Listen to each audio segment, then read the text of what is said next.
play ball. All Tony Gwynn does is win National League batting titles, 4 of them so far. Today, Tony teaches our little leaguers his batting secrets. It's the art of hitting. Today on Play Ball.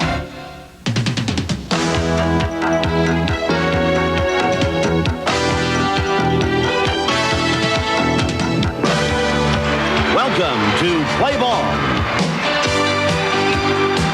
with Reggie Jackson.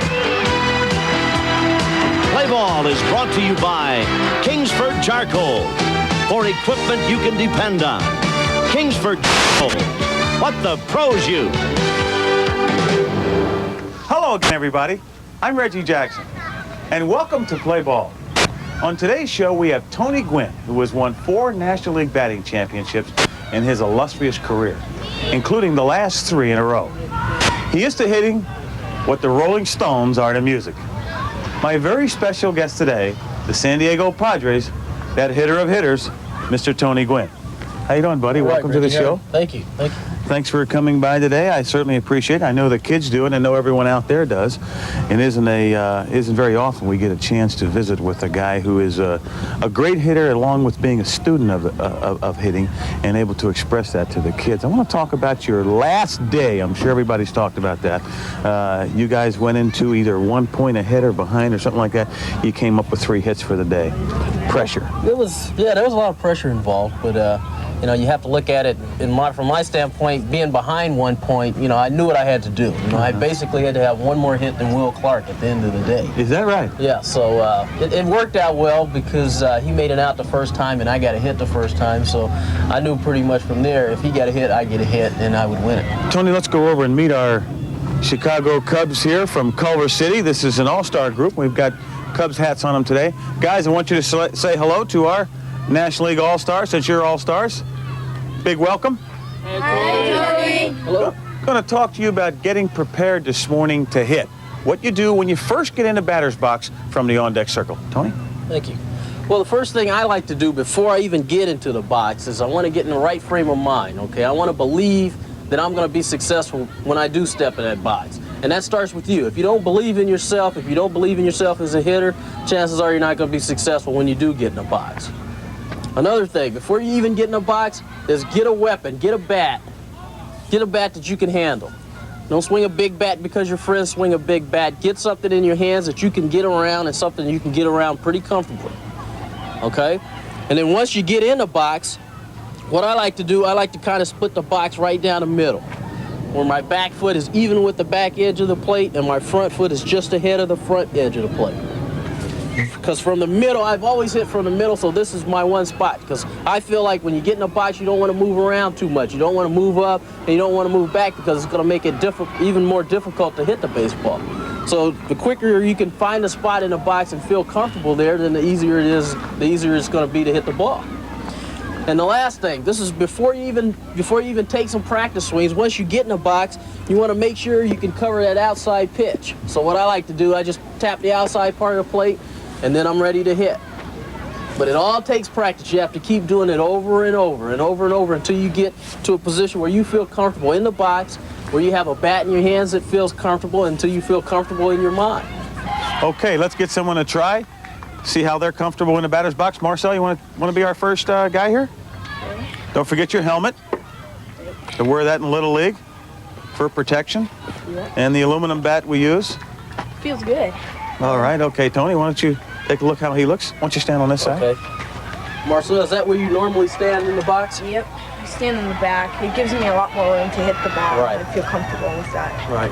To see, in the big leagues, I'm sure you'll see a lot of guys stand towards the back of the box so they can get a longer look at the ball. Yeah. So you can anticipate it a lot better, too. Okay, Marcel, how's that bat feel to you? Remember Tony said get a bat that's comfortable? It's a little short, but it would normally do. I mean, you don't necessarily have to choke up on this thing.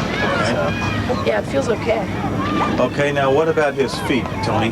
His feet, the one thing that I don't really agree with is sometimes a guy get up in the back get in the box, and that back foot will be turned this way a little bit. And what happens is when you get in your stance and you start to take your stride, then all of a sudden your back hip is open already before you even start to swing the bat. So I like to just suggest something that's comfortable, something where you have some flexibility in your legs, because it's hard to bend your legs with that knee open like that. So just kind of square those toes, Marcel, and square 'em up a get set. Let me see you take a swing. Okay, a little bit of an uppercut there. Oh, okay. A little more level. That's good. Okay. Follow through. Follow through. You always want to follow through on your swing. You never want to cut it off. Okay. All right, let's get someone else to try. You want to get Ryan? I'm sorry. Don't forget the helmet. Take a couple swings. And of course, you're not going to be hitting with your watch on during the game, right? Right. Okay. All right. Why don't you take a look at that stance, Tony? Hit. Take your swing. Good. Okay, now he keeps his head down, but he seems to have a little bit of an uppercut there. All right. Let's hit one more time. Remember, you're relaxed. Yeah, he does. Well, see, a lot of guys believe in, and I think I'm one of them, a lot of guys believe in when they take that swing, when you're up at the plate and you take your swing, it's kind of like it's almost like chopping down a tree with your swing, because it's a downward swing. And so you do what I do. That top hand came off the bat, you got there, and as you followed through, that top hand came off and you finished off with one hand. I think just from watching you, I'd say that bat's a little bit too short for you. Yeah, it is. Okay, guys, as Tony says, let's remember, be comfortable in a batter's box. Get a spot that you're comfortable in. Get a bat that's comfortable for you. Relax. Make sure you have that protective batting helmet on. Keep your confidence up and make some good swings. Okay, we'll be back with more of Tony Gwynn, our National League batting champion 4 times. Stay tuned for more on Play Ball. My theory is more it's repetition. I want to get the same swing every time as many times as I can.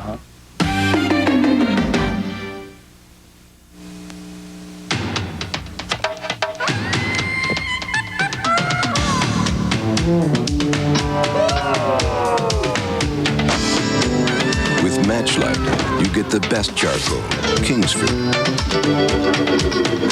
with just the right amount of lighter fluid already added. That's why there's only one match for Matchlight. Matchlight from Kingsford. The action is hotter. I think we're getting warm here, pal. The stakes are higher. What do you reckon, Blue? Close enough. The effects are twice as dangerous. Cue ball, corner pocket. Everything. Let's see it. Got Brian Brown, Brian Denny, FX2, The Deadly Art of Illusion. He's messy, but he's fun at parties. Rated PG-13. Starts Friday, May 10th at theaters everywhere. Welcome back to Play Ball.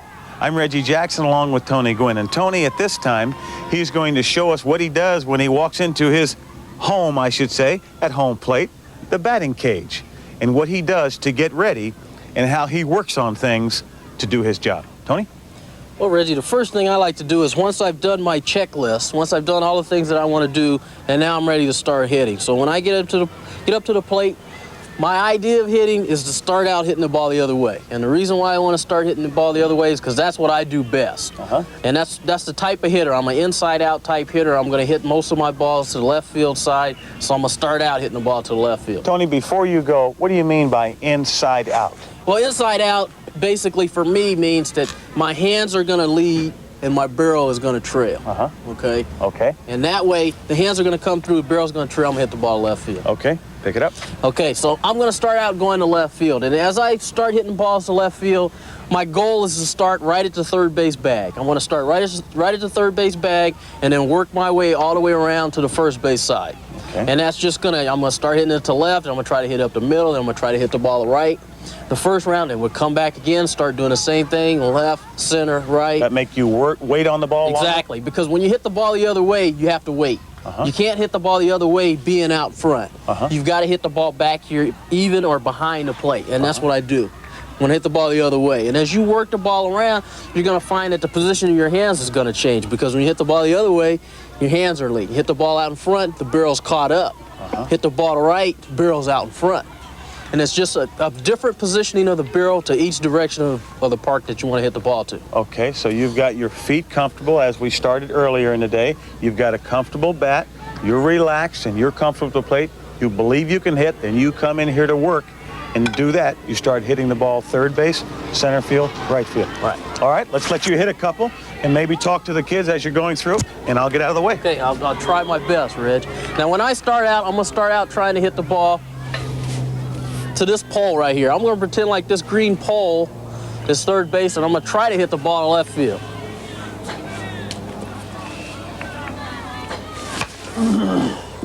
Let's remember, kids, that the first pitch that Tony let go by because it was not a strike. So it's very important to get a strike. Is that right, Tony? That's right.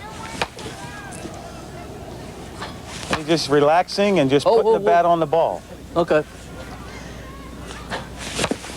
Okay, now I've hit some balls to the left. I'm going to try to go up the middle, so. Okay. What are some of the things you're thinking about now, Tony? Right now, it's just, I want the same swing every time. Every time I swing the bat, I want to have the same swing. Uh-huh. I notice you're moving all the time. Your body's moving, your bat's moving. Uh-oh. Okay, let's try and get a couple of our guys to try this. Milton, you want to take a couple swings first? Okay. Don't forget that helmet. And Tony, he's right-handed, so you'll be all right on that side in critiquing him. Or back here, be fine. Okay, I'll be back here. Okay, Milton, it's your swing. Okay, take a couple of bunts first. Just bunt just to get loose, just to get your hand-eye coordination working. It's always a good way to start. Do you agree with that, Tony? I agree. I think you should bunt 3 or 4 every time before you swing. Okay, let's see a couple swings now. All right, remember, you're just swinging easy, just putting the bat on the ball. Can I hold Stu? Can you hold it a minute?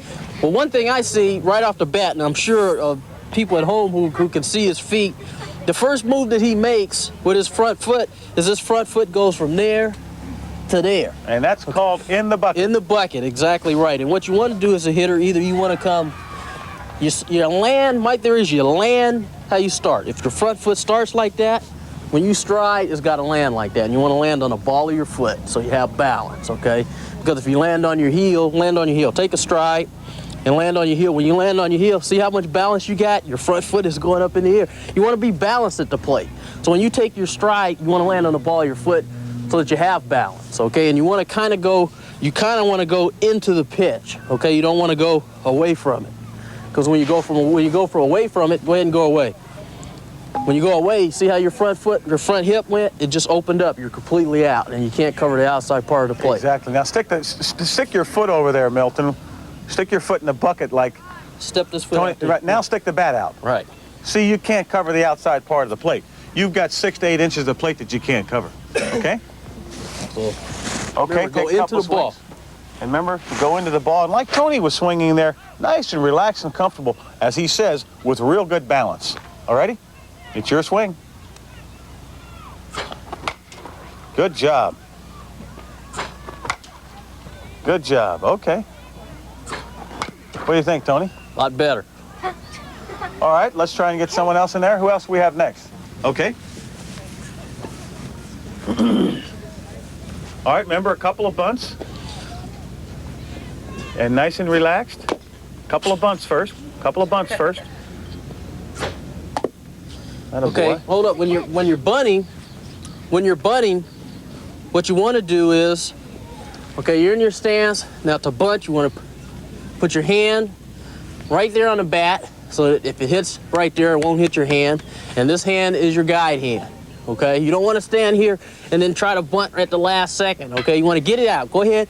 Before he puts the ball in the machine, go ahead and turn around and square so you can put the ball down, all right? Now, turn around. Tommy, you're just warming up now, good. okay? You're just warming up. Just getting ready. Atta boy, good job. Okay. All right, whenever you're ready.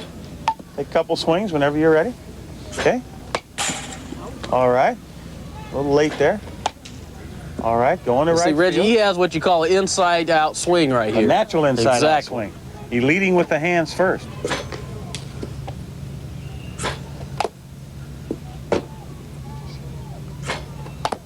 hold it here. We'll get you a couple pitches, good pitches here.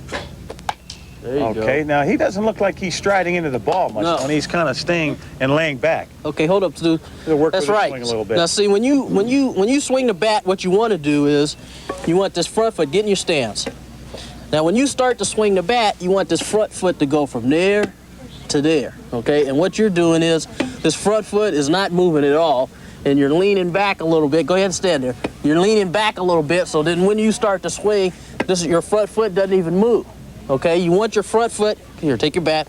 You want your front foot to go from the starting position to somewhere in there when you swing the bat, okay? Your swing is pretty. You got a pretty inside-out swing, which is good. You can get a lot of hits that way. But you got to be able to pick that front foot up and put it down. Let's try it here.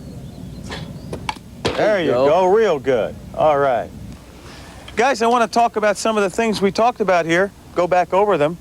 Remember to relax in here, and when you come into the batting cage, after you've gotten your bat that feels comfortable, your stance that feels good to you, your belief that you're able to hit, Tony says, let's work on the things that are important to you in the batting cage. Use this time to your benefit, okay? Tony, if you're at home by yourself, what are some of the things that you can do if you don't have a batting cage and you don't have a machine to throw you the ball? What are the things you can do to work on your hitting skills? Well, what I did and what my brothers and I did, we didn't have a cage and we didn't have like a grass backyard in order to play, but what we did was we invented what we call sock ball. And I just happen to have a couple of them with me here in my back pocket. And they were just old raggedy socks that we used. We tied rubber bands around them, but because we didn't have any rubber bands, we used tape, which is just as good. And what we tried to do was we did little drills in the backyard. We'd play a regular game, or we play soft toss with each other. We didn't have a tee at that time, but those were some of the things that we did in the backyard. And we had a lot of fun, and I think we all learned a lot about the game of baseball just from like little tape balls. And what we tried to do is we'd get in our stance like we were getting ready to hit, and my brothers and I, we would just take turns tossing these things at each other, and we just practice hitting.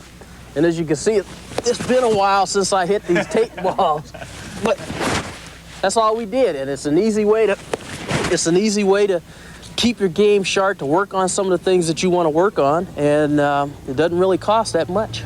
Okay, guys, you got that? Yep. Okay, stay tuned. We'll be back with more with our super hitter, Tony Gwynn. Avoid the coming recession. If you've got thinning hair, New Man Hair Edition is a great solution. We add hair gradually, the same way you lose it, so you always have a natural-looking head of hair. If you're experiencing an ongoing recession, don't let it leave you in a depression. Instead, talk to us. Call New Man.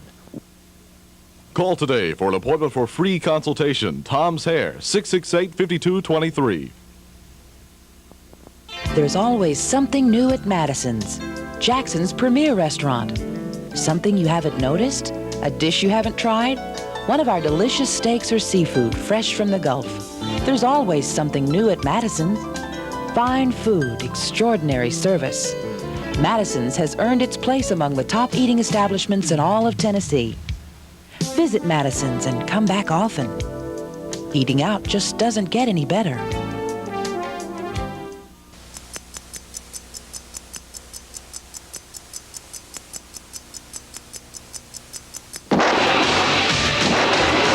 The Indy 500 time trials beginning Sunday live on ESPN. Play ball, and I got to say, this is becoming an exciting time for me. I'm getting a chance to listen to Doug Harvey, 29 years of Major League experience, and Doug, as an umpire in the Major Leagues for that long a period of time, there have to be times when you want to say, holy cow, this guy's a Major Leaguer and he doesn't understand that. There's got to be things that you feel players would learn as a little leaguer. What are some of the things that surprise you? Oh, my goodness, I have to go back and search and try to remember that Orlando Cepeda, there was a man that was playing for the Giants. And, great player, most valuable player. He was at first base, and I was umpiring at first base, and a right-hander hit a ball, and it went well into foul territory. Bounced once, bounced twice, but it had rotation on the ball, and as it kept rotating and as it came down towards first base, the runner's running, it crossed right dead across first base bag, and Orlando stepped in and caught the thing and just shoveled it to the Back to the pitcher. pitcher? There you are, shoveled at the pitcher, and he's standing within one stride of the bag. And of course, there's nothing I can do but wait till the runner, see what he does. The runner came down, touched the base, looked at me, and I says, "What do you want me to do? I mean, call you safe, I guess." But Orlando didn't realize that once it hits foul, it doesn't mean a thing. It's where it crosses the bag between home and either first base or home and third base. That decides whether it's a fair or foul ball. So yeah, I'm always amazed. I'm always amazed at pitchers when they balk on something really silly. I mean, I saw Bob Veal, and we're going back a ways. Bob Veal was standing with both hands to his side. Pitcher with 10, 15 years of experience. Yes, and he was looking at the guy at first base, and he looked in and got his sign, and right from this position, he took one step and pitched the ball. The funny thing about it is, here's 4 major league umpires. But like I said, we're 114 years old, and things still happen that we wonder what's going to happen next. And after the game, I asked the guys about it, and they all whacked themselves on the head and said, "How can we do it?" Because nobody called it a balk. And there are only 2 ways to balk. I mean, 2 ways to pitch. From a stretch position, and from a wind-up position. He was in neither. He was didn't do standing either this way. one. So, yeah, I've seen things happen. So it happened to umpires, as well as you say, how can ball players do these things? Sometimes they just happen, really. And that's the greatness of this game, pal. Thanks, Doug. I look forward to next time when we get a chance to share about some of the rules and some of the techniques of the game. Let's take a look at some guys who seem to forget about their techniques and their fundamentals at any given time.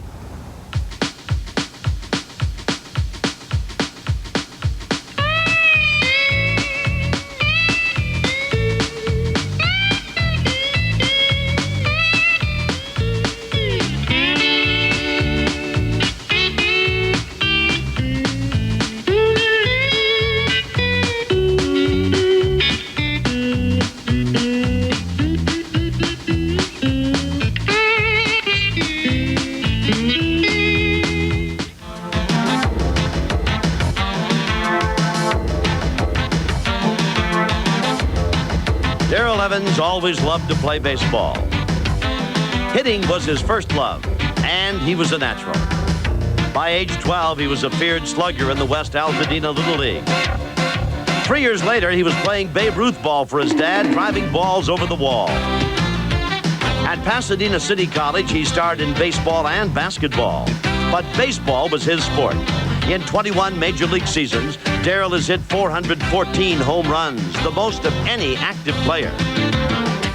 One of the game's most consistent players, Darrell Evans.